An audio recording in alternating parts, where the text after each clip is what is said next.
Hey guys, welcome back to neverdigup channel. This is Timmy Boy T. I'm on the CraftyMynes server today, and I'm going to give you a tour of the book factory. So I'm in the breeding room right now. These are the breeders who, their offspring are the ones who work in my sweatshop making spellbooks for me. So what I do, I have a double zombie spawner experience farm, and I get plenty of zombie flesh, and I just bring it over here and I trade with these clerics. And the way I do it is I just keep trading with him until he locks up. I'll just keep going and going. I get the emeralds. I need those anyway. And a lot of times, by the time he locks up, if I just stand here and watch for a second, look, there he goes. He reset. He's sparkling. You see all those pink swirls going around him, so he's ready to breed. And I think the other guy was already ready to breed. If you look up here, here's a skylight. It's night, so it's hard to tell, but it leads all the way up to the surface, and you need that for breeding villagers. They have to have a skylight all the way to the sky. You can't, they won't breed with artificial light or anything less. So those guys are doing their thing over there. And these guys, I guess I'll trade with them too.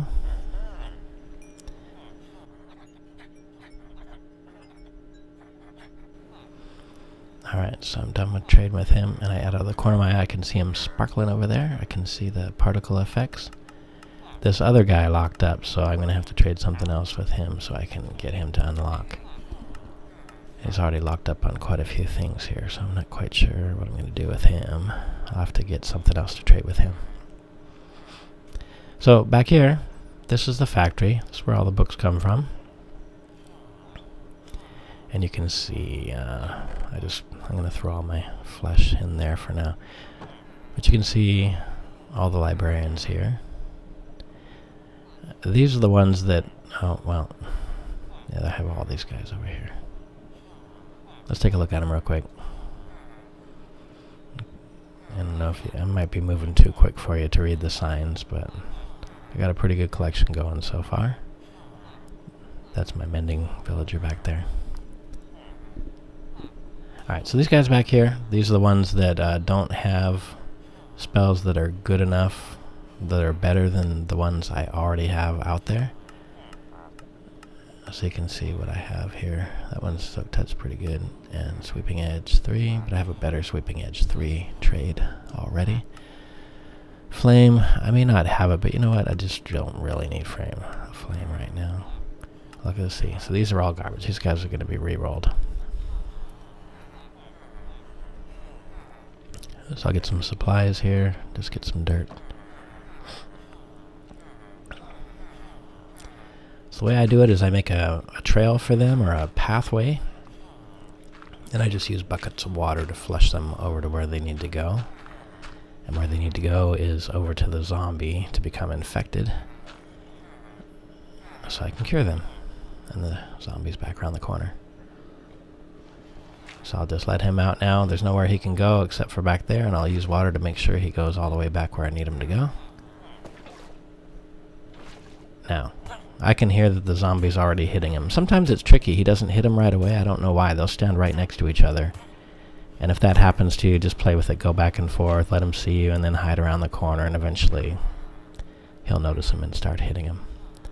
Since this server is on hard mode, whenever villagers get hit by... Oh, and look, he's named, right? You got to name this guy. If you don't name him, when you leave the area and come back, he'll be gone. He'll despawn. So make sure you name that guy. Anyway, I was saying, since this server is on hard mode, hard difficulty, whenever a villager gets attacked by a zombie, he becomes a zombie villager. Which is good, because that means we can keep re-rolling them as many times as we need to. And if it's a white coat, and he becomes infected and gets cured again, he'll be a white coat again. So that's good. It won't necessarily be a librarian. For a librarian, it could be a cartographer, which is inconvenient. But in that case, you just re-roll again. So I got lucky. I can hear him getting hit back there again. Or this guy's also getting hit right away, which is nice. And I'm just going to use this water to flush him back around where he needs to go, into his holding pin.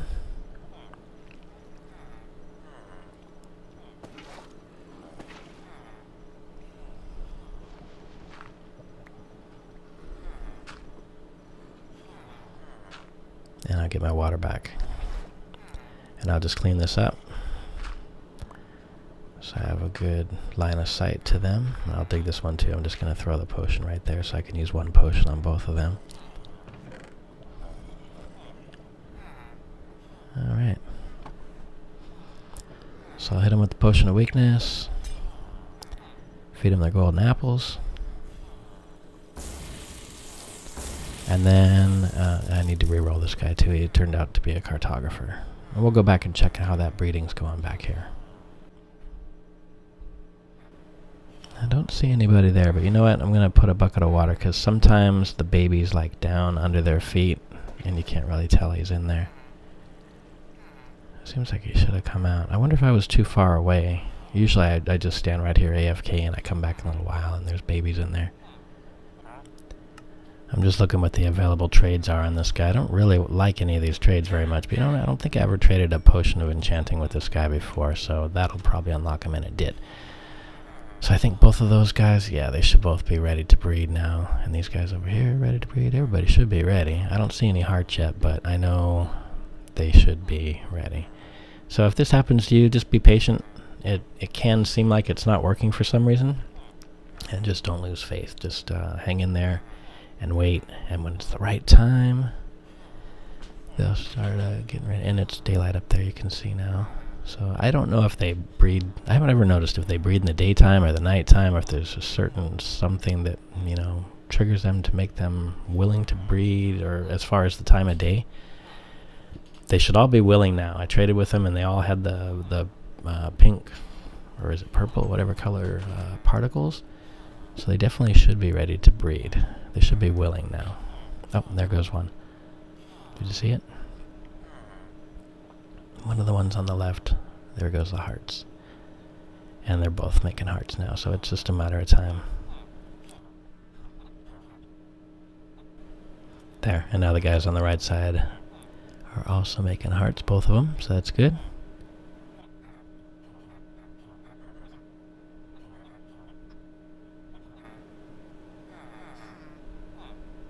Oh, actually, if you look to the right, did you see how those guys are looking down? You can see it now. There's a little baby there. Sometimes you'll see them looking down, and that's a sure sign that they actually did successfully breed, and there's a baby hiding in there with them. I just used some water to flush him out. Usually he just rolls right out. Let's check these guys now. Is there a baby in there? Let's take a look. Oh, they're still making hearts, so I don't think so. What's this guy? I can't see him. He's like behind them somewhere. I don't know why he's not coming out of here. He's a sneaky little bugger, isn't he? Oh, well, there he is. No wonder he already came out. So this guy, I don't know what he is. A butcher, probably.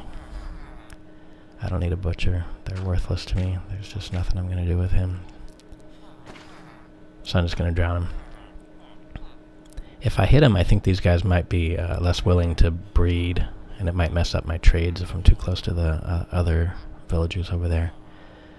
And if I happen to have had any iron golems, I don't have any in here, but if you had a farm where you had iron golems running around and you harm one of your villagers, then you could have problems. But this way, none of them seem to know why he died. They just think he made a mistake of some sort and died of natural causes. So there he goes. Rest in peace. Alright, this other guy ever come out? I guess not.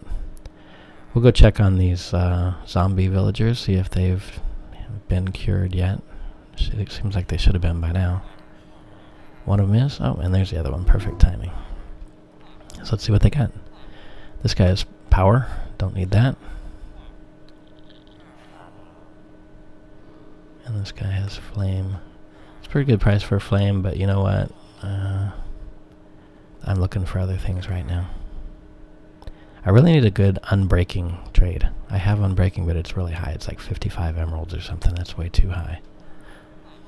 So how I unlock the rest of their trades is I trade one time with paper. And we'll do that for each of these guys. Oops. I get that. Okay. And I think I need to get some more supplies out of here. Get some books.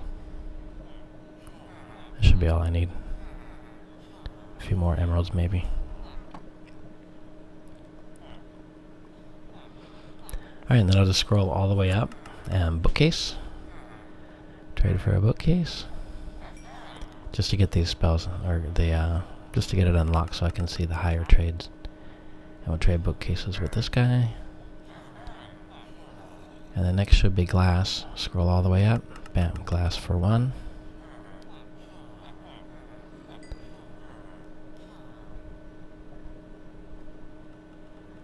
And we'll trade glass for 1 with this guy too. Now if you have written books, that'll unlock the final spell, so that's a good trade right there if you had those. But I don't have written books with me right now, so I'm just going to use regular books. That'll also suffice to unlock the final book trade. I'll do the same thing with this guy. Just trade for 1 emerald. And now I can see if I got anything worthwhile here.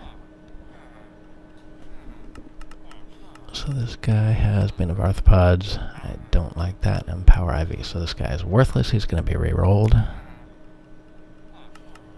And this guy has Aqua Affinity for 10. Which is not bad, but you know what? I think I have a better trade. And Sharpness 3. That's worthless. So those guys are going to be re-rolled. So that's about it for today. If you guys enjoyed this video, feel free to rate, comment, or subscribe. This is TimmyBoyT on the CraftyMynes server, reminding you to always remember, never dig up.